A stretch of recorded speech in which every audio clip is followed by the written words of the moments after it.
Welcome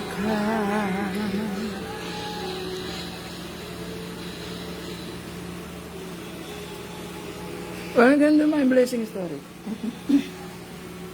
Ada tanda love, papi. Papi ada tanda love. Love. Love.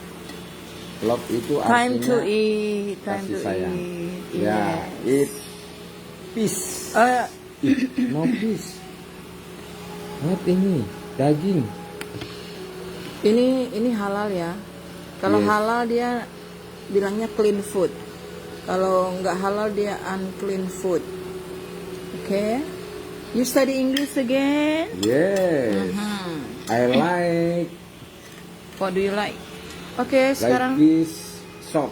kita bahas Bible study ya. Ya. Bible study GPPS Blessing yang materinya malaikat-malaikat. Oh. Malaikat-malaikat itu ada di Yeskiel. Malaikat Gabriel. Yeskiel dan Yesaya. Malaikat Lucifer. Jadi kan banyak orang kan sakit hati karena terjadi pengkhianatan.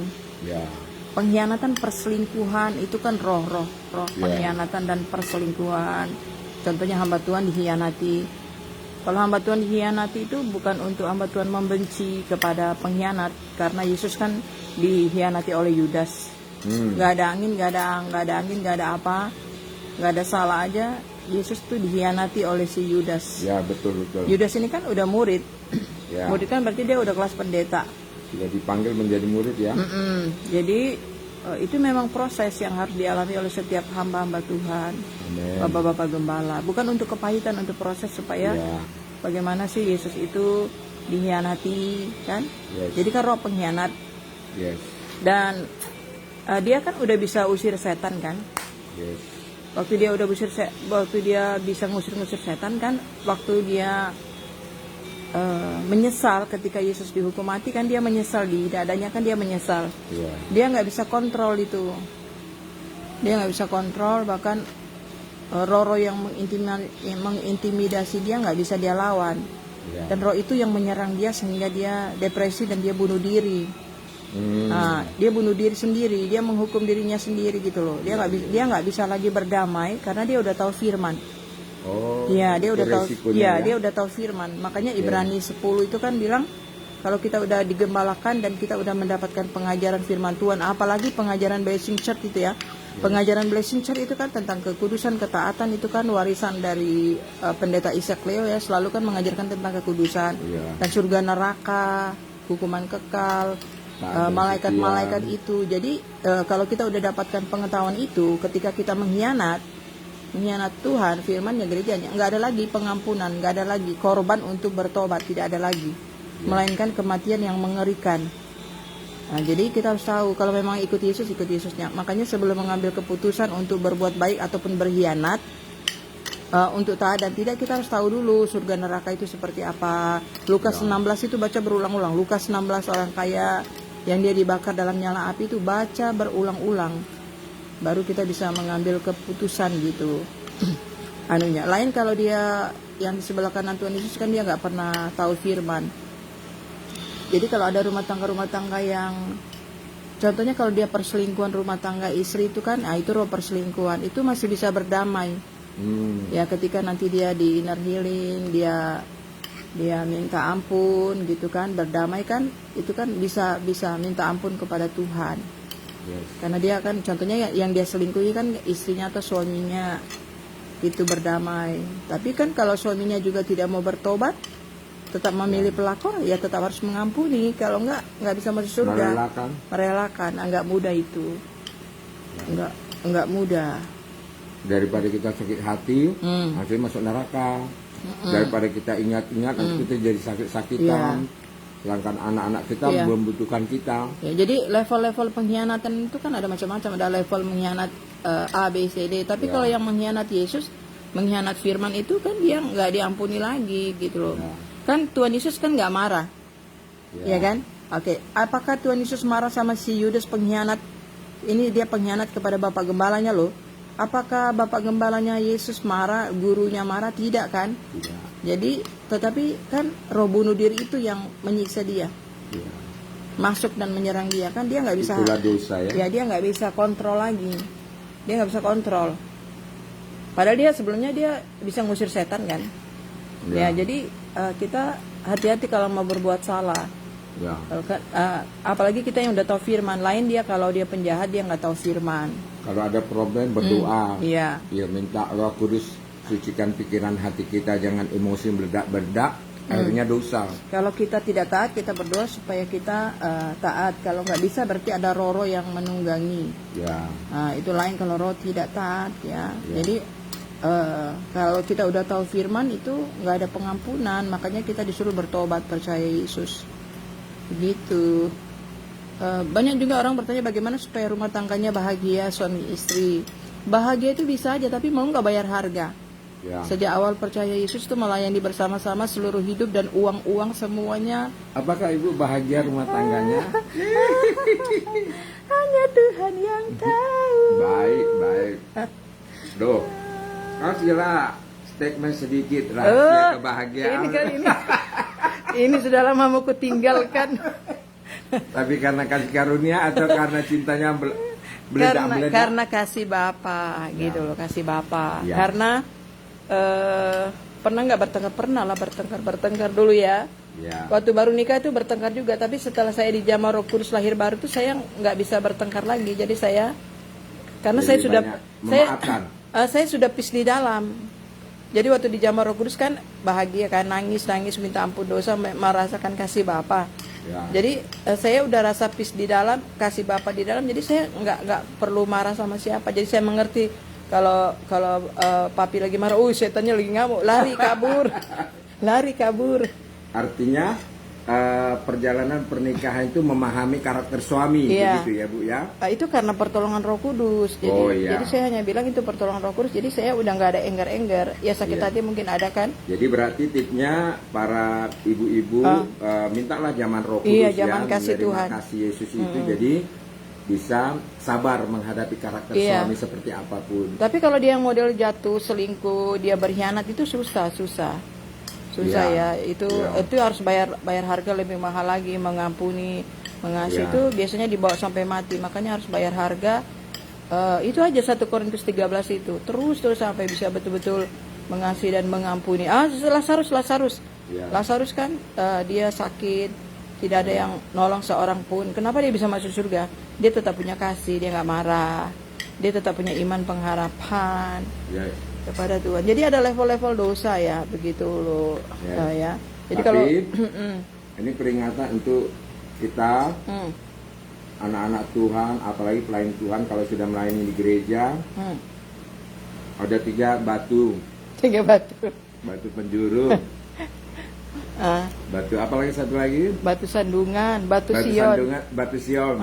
Baru batu sandungan terakhir. Batu sandungan, hati-hati. iya. Kalau kita sudah melayani jangan sampai jadi batu sandungan, itu makanan empuk iblis. Iya, kalau kita tidak taat firman kita batu sandungan. Makanya kan udah dibilang jangan melayani naik mimbar kalau kita nggak taat, karena kita ini menjadi batu sandungan. Kalau kita pelayan tidak taat, apinya lebih besar. Kalau orang belum percaya Yesus, dia masuk neraka kan, hanya sumur api, sumur api. Kalau dia belum percaya Yesus kan. Tapi kalau dia udah percaya Yesus, dia tidak taat, itu dia lautan api, gitu. Kalau nggak percaya baca buku surga neraka.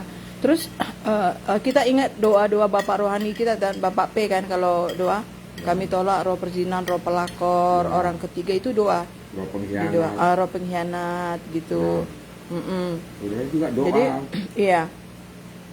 Oke, terus ya. Hormatilah ayah kalau dan ibumu. Roh pengkhianat itu dimulai dari surga, Besti. Roh pengkhianat itu pengkhianat kepada suami istri, pengkhianat kepada gereja, hamba Tuhan, itu dimulainya dari surga. Itu Bible Study GPPS ya. Bible Study GPPS itu malaikat itu kan nggak ada angin, nggak ada apa, tiba-tiba sombong, ingin menduduki kursinya Tuhan, dan akhirnya dia merencanakan pengkhianatan, pemberontakan, perlawanan kepada gembalanya Tuhan Yesus Kristus di surga. Ya, jadi kalau pengkhianat itu dia langsung memang roh Lucifer. Ya, kalau yang model-model pengkhianat ya. Gitu. Tapi kalau dia kecewa, luka batin itu hati Adam dan Hawa. tertipu, luka batin, kecewa, marah, anger itu dosa dari Adam dan Hawa. Oke, jadi kalau yang pengkhianat, melawan, memberontak, tiba-tiba tidak taat, tiba-tiba mengkhianati, angku, sombong, tidak taat, itu roh Lucifer langsung kan? Ya. Itu bedanya. Jadi bedanya, makanya taunya dari Alkitab.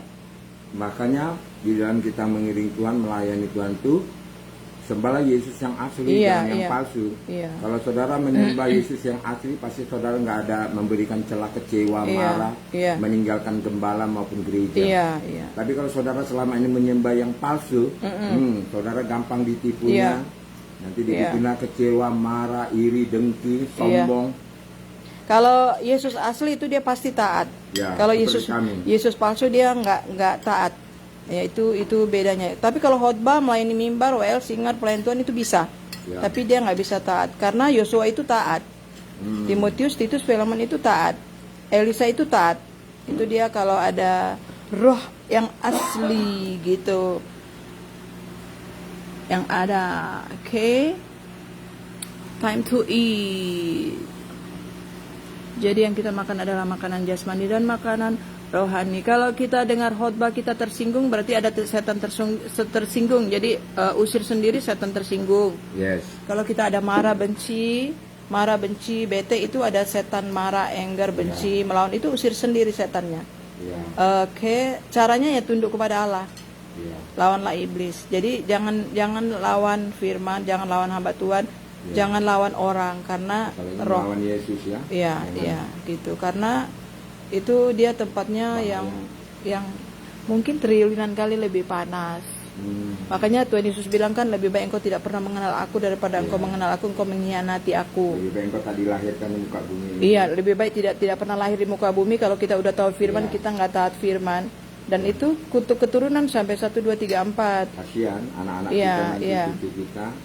Bagaimana kita berbuat, itu yang kita lakukan. Makanya selagi kita hidup, sejak kita percaya Yesus, kita harus berdamai. Minta ampun dosa-dosa yang ada. Terus berseru kepada Yesus itu sejak sekarang. Keluarga kita semuanya sejak sekarang, taatnya sekarang, bukan nanti kalau udah sakit baru panggil pendeta, nggak bisa. Karena yang selamatkan kita Tuhan Yesus. Apalagi kalau saudara sebagai jemaat-jemaat yang selama ini udah sakit parah, bahkan sudah mau mati, didoakan pendeta, hamba Tuhan sudah sembuh, seharusnya jadi murid Yesus yang total. Sungguh-sungguh. Sudah waktunya sekarang doakan orang-orang yang mau mati itu, gitu loh. Bukan kita kecewa ini itu, dia lebih masuk lebih banyak. Lebih banyak. Ya kan? Gitu. Karena kan kita udah didoakan. Begitu. Udah disembuhkan Tuhan Yesus. Dan musuh marah ya waktu kita udah disembuhkan. Makanya kan jangan dulu melayani sebelum Anda sembuh dan ikut pemuritan minimal 2-3 tahun sampai Anda sembuh benar-benar, baru Anda melayani. Jadi Anda melayani itu sebagai pelayan yang taat. Gitu loh. Ya kan? Jangan kita masih bayi, kita udah mau melayani mimbar, akhirnya tahu-taunya kita nggak taat jadi batu sandungan. Kan dilihat live. Dulu kau WL di gereja GPPS Blessing, kok sekarang kau udah pindah ke Piayu, jadi jemaat GPDI lagi, langsung jadi WL lagi di sana. Nah, kan itu kita mempermuliakan Tuhan Yesus atau kita mempermalukan Tuhan Yesus? Kenapa nggak dulu aja waktu di Bengkong Indah itu pindah ke sana bilang? Iya, makanya baca dulu buku surga neraka, baca dulu Alkitab, inner healing dulu, jadi jemaat dulu, gitu kan? Kalau kita setan tersinggung aja kita nggak bisa usir, masa kita bisa usir setan pelakor yang ada di dalam suami kita? Nggak bisa. Kalau kita sama setan sakit hati yang di dalam hati kita aja kita nggak bisa usir, masa kita bisa usir setan-setan yang ada di dalam anak-anak kita yang tidak mau taat? Gitu. Ini pelajaran inner healing ya, Besti. Ngomong-ngomong, oke lah Besti. Sudah? Ngomong enak sekali makanannya. Sampai jumpa next. Pokoknya tetap semangat di dalam Tuhan, berdoa dan berjaga-jaga, jangan sampai jatuh di dalam berbagai macam pencobaan. Jadi yang karena kita tidak taat kepada firman, tapi kalau kita taat kepada firman Tuhan, kita akan diuji dan kita akan menghasilkan emas. Jadi yang diuji itu adalah yang taat ya, yang awalnya dia taat, setia, yang itu. Tapi kalau yang tidak taat kepada hamba Tuhan, gembala sidang nggak perlu itu nggak perlu diuji karena udah memang milik bolis. Itu nggak perlu diuji karena dia udah milik bolis, karena dia tidak taat.